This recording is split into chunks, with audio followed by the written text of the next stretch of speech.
Welcome to Vidcast number six.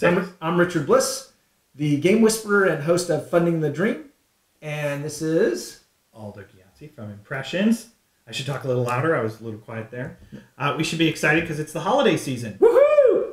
We are done with Thanksgiving at the time of this, so we're getting into the holiday season, which stores love for the holiday sales, which will... We're going to talk about the holidays and games and kind of the impact, right? Yeah, I mean, that's kind of the thing to talk about. But I'm going to throw a monkey wrench into this holiday sales conversation because stores, of course, love it. Increase the traffic. People come in Black Friday sales. I see game stores doing it.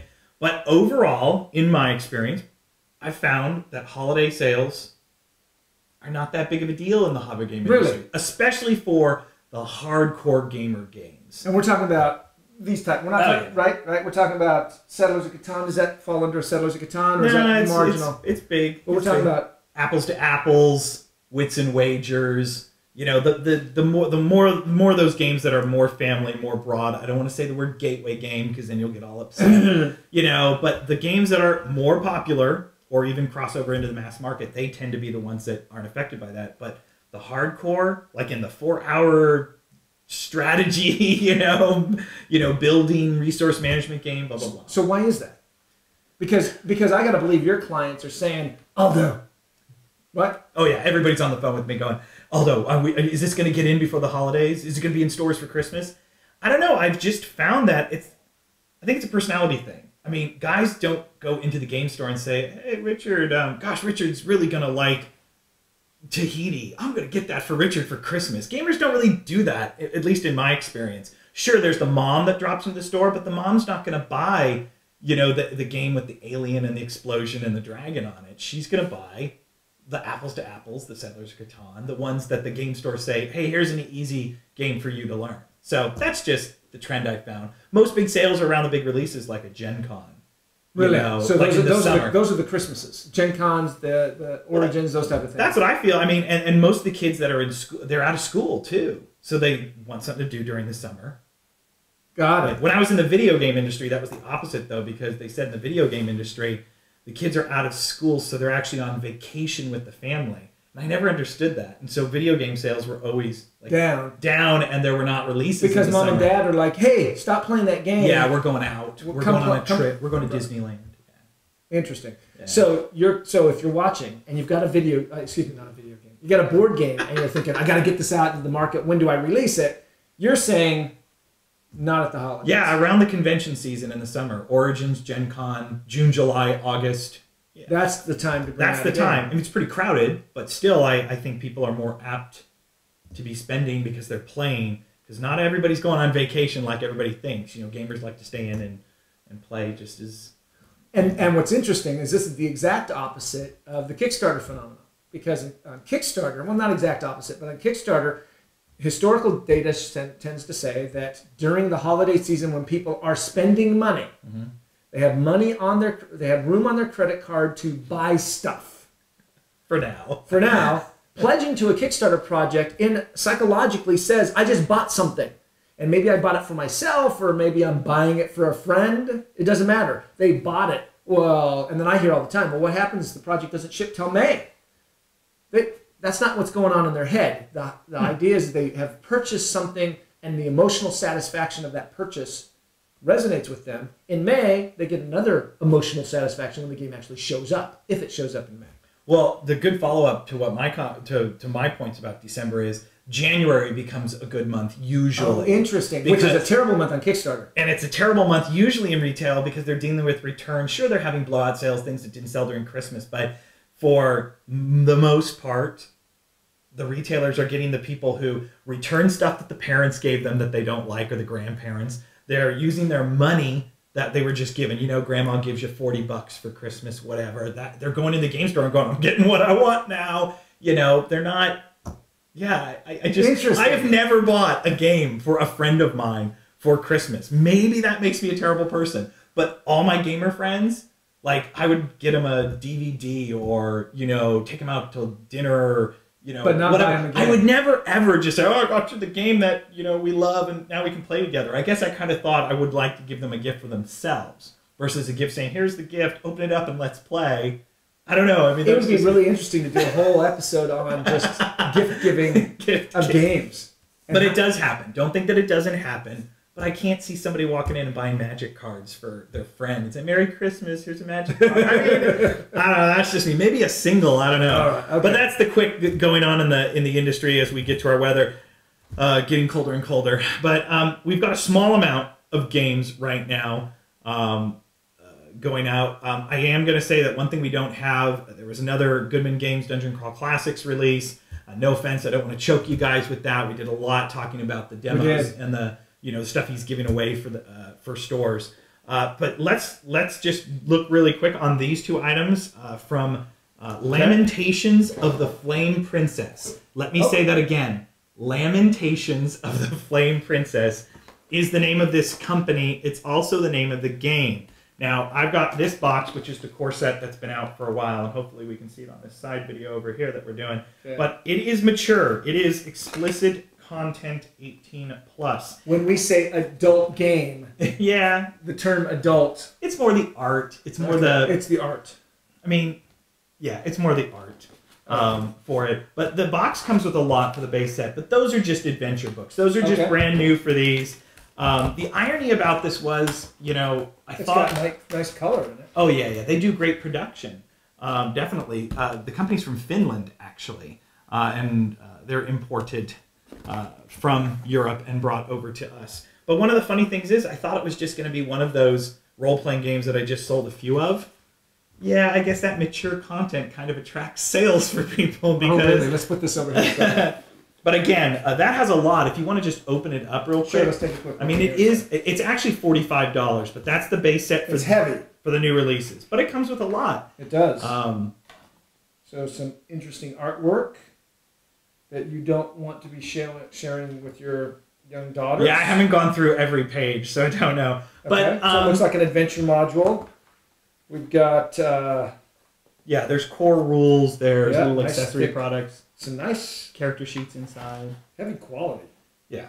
They did a good job. They have some other releases, but, they just have these two new adventures. And this is... How well is this done? It's not, of course, like Pathfinder or Dungeons & Dragons. For us, our big sellers are Castles and Crusades from Trollord Games, Dungeon Crawl Classics role-playing game from Goodman Games, and Trail of Cthulhu from Pelgrane Press. Now, is it selling those numbers? No. Is it selling better than the traditional scary, tiny numbers that most role-playing games do? Yes. And are we restocking it? Yes. So that's good signs, actually, for the line, but I totally give... PG-13. That's all. A little bit more than PG-13. NC-17. What is it? Is it that bad? Well, it's 18 plus. That's what the 18 plus is. I told you. Oh, weird fantasy. Weird fantasy takes on a whole new meaning. Yes. Oh, you're right. Explicit content. 18 yeah. I showed that in the side camera, so we can. We're gonna have a little cutscene to that. But that's what helps sales. So since we don't have a lot, the next one we're going to talk about is Tahiti, and Tahiti was on Kickstarter. It's from Minion Games, the same guys who did Manhattan Project. Actually, here we've got Great Business that they did back here, Five Fingered Severance, Venture Forth. Look at all this. You just happen to have them on the shelf. There we go. Let's just see if that lines up. Yeah. So we've got quite a few games that Minion's been doing. There we go. Does that work? Yeah. Does that work? Yeah. If it works, it works. But we got good visual aids that I remembered you just had back here. Yep. So Tahiti was on Kickstarter for it.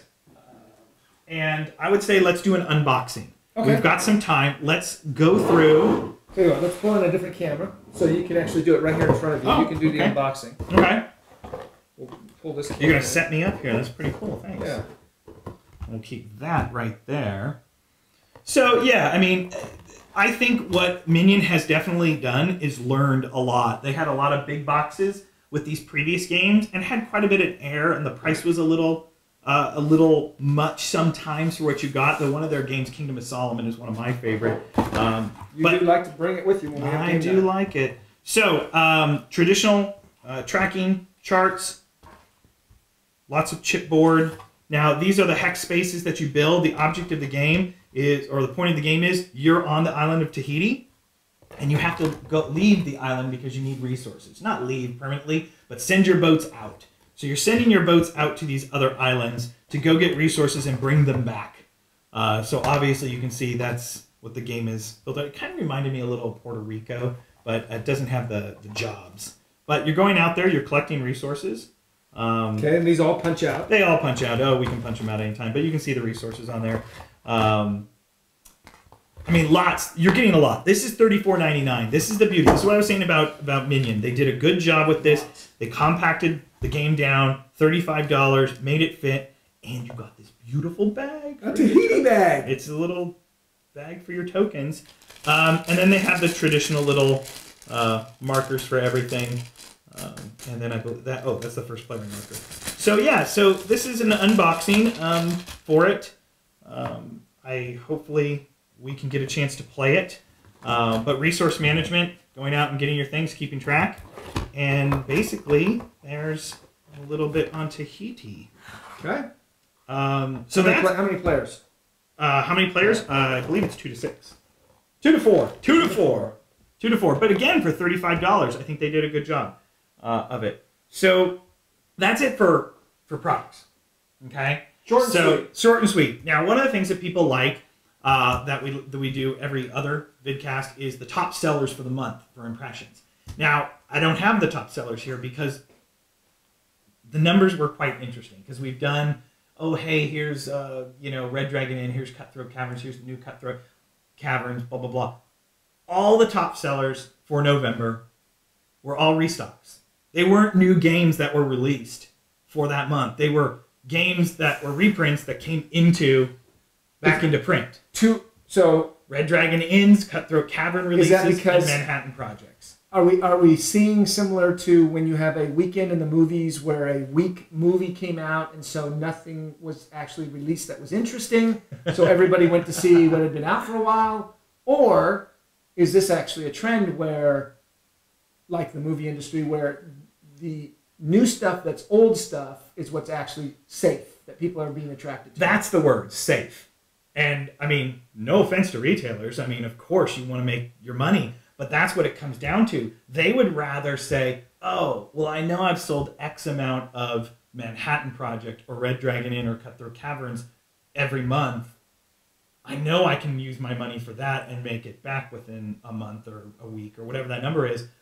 Oh, or there's this new game. Sounds like it could be fun, but. So it is. It's the safe mode. It's why people are buying, why the Settlers of Catan and the Carcassones and the, once you get over that, take it right. Once you get over that tipping point, why not? Why not continue to just stock the top 20 games that sell in the industry? Well, that's one of the things that we've talked about. I've talked about for quite a while now, that the board game industry, in some ways, its very distribution channel is limiting its ability to grow. I mean, look at my shelves. If I was a board game store, I don't have room for a ton of unknown new name games because that shelf space is finite, and I've got to put something on there that guarantees I'm going to get money. Yep. And when you look at the number of Kickstarter games that are rolling out, and now the publishers are starting to pick up speed and say, oh, hey, we've got to keep up. Mm-hmm. You have hundreds and hundreds of games that are now flooding the market, and a traditional retailer, just doesn't have the shelf space to put them all up there. Yeah. Because some are going to make money, some aren't, and they're getting more and more safe saying. Do you know what a turn is in the retailer? Yeah, to turn the just to turn the product, just to turn the inventory. I have retailers that tell me, they go, if a game doesn't turn, if I can't turn one copy in 3 days, I'm moving on after new release. I'm like, after 3 days? If you don't turn one copy, you're done with that game? He goes, maybe. But, if most of the time, if a retailer, and please retailers tell me if I'm wrong, it's just what you tell me, if you're not turning one copy of a game a month, once every 4 weeks, that game pretty much is not going to get ordered. Once it gets past that 3 or 4 week point, they won't restock it. It'll be done. Sure, they can special order it and all that other stuff, but. So we talked about last time, and this got a lot of interest, and that was this whole idea, how many copies, you get a new game, how many copies should I make? And now you're coming back and saying, it's just reinforcing it and say, look, don't be printing thousands of copies of your game if it's not a known property. Some of the properties that we've talked about, not necessarily, well, Minion Games is now becoming a known property, but Cutthroat Caverns. Yeah. Red Dragon Inn. Red Dragon Inn. These are known properties amongst the markets that the customers that are being sold. And it's so comfortable because we just released those, those little Red Dragon Inn individual character boxes. And again, the numbers out the gate are big because, remember I talked about how the big numbers, they're small out the gate, whatever. Properties like that, the numbers are big because you're comfortable with it. You sold 6 copies before and you're going to get 6. Whatever. But the new guys, that's where I'm telling you, it's usually that little amount out the door, and you hope that it grows, and you want that to grow as much as possible and not teeter off in a short period of time. That's so. In the few minutes we have left, let's talk about this, because in some ways, Aldo, our industry, this game industry, is extremely depressing. A lot of people get depressed. A lot of people do it. And so they play more games. So we play more games. But that's the fun. The game industry is fun. It is fun, but the fun that we have is somehow clouding our judgment to translate. So I got an email this week from a gentleman who had made a game. Tried to file a patent on it. Not a good idea. Patent on a game? Yeah. Woohoo! And was liquidating the inventory, and the game was going out of business. The company was going out of business. He had 4,000 copies of the game in his garage. And we laugh, but how many times have you heard that story? Well, I think I told you once, we talked on your podcast, that last year I released over 500 SKUs, and something like 12 or 14 of them sold over 1,000 copies in distribution. I mean, a really small amount. I mean, some, of course, weren't available, but whatever. Right. Just figure, that's, what, 2%, 3%, 3%, are making big numbers. But And so what we want to say then is that, and the question is, we only have a minute or two left. How do we help? I mean, I almost want to reach out and just say, please don't do that. Don't mortgage your house, right? Don't sell your stocks to invest in the game, but they do anyway. But it's the passion, it's the joy. I mean, when you're creating this, I've seen it. It's a combination of ego and excitement. Not ego in a bad way, But pouring your own self into it. My game is so much better than my favorite game that I've played. How could it not be successful? And I understand that. I used to make games back in the 90s on the side.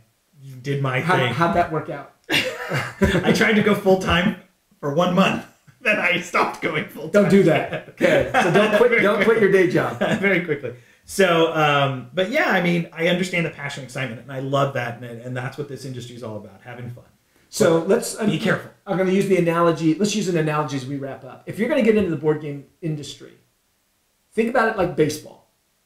And think about that there's very few people. How many in baseball, success is measured very dramatically and differently than almost any other sport. Oh, interesting. Right? Okay. If I'm a successful baseball player and I hit 300, that doesn't mean, I'm hitting 300. Yeah. No, that means I'm missing 700 times out of every 1,000, right? And that's good. Yeah. And you need to, and this is what I want to talk about as we just share our last wisdom, is if you're getting into the board game space, think about baseball. Pete Rose, terrible moral example, but a perfect example of base hit, base hit, base hit. Just look for the slow and steady way to win the game. Interesting.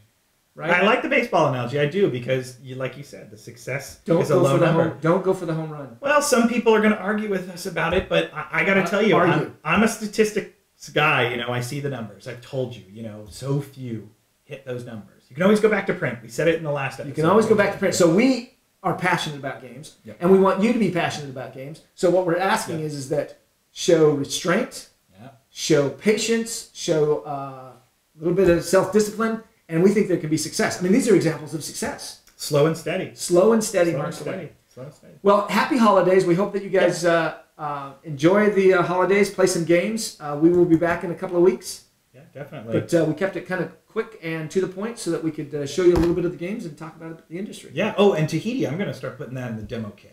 Oh, yeah? So you retailers with the demo kit, I always remind you all the time, Tahiti will be in there. Reach out for the demo kit, get that. And and I'm going to do an own personal plug. My crowdfunding academy for Kickstarter has gone live. You can go find that on thegamewhisperer.com or crowdfundthedream.com is where you can find it. Crowdfund the dream. Excellent. All right. Good. Thank you very much for your time again. Thank you, everybody, for watching, and we will see you next time.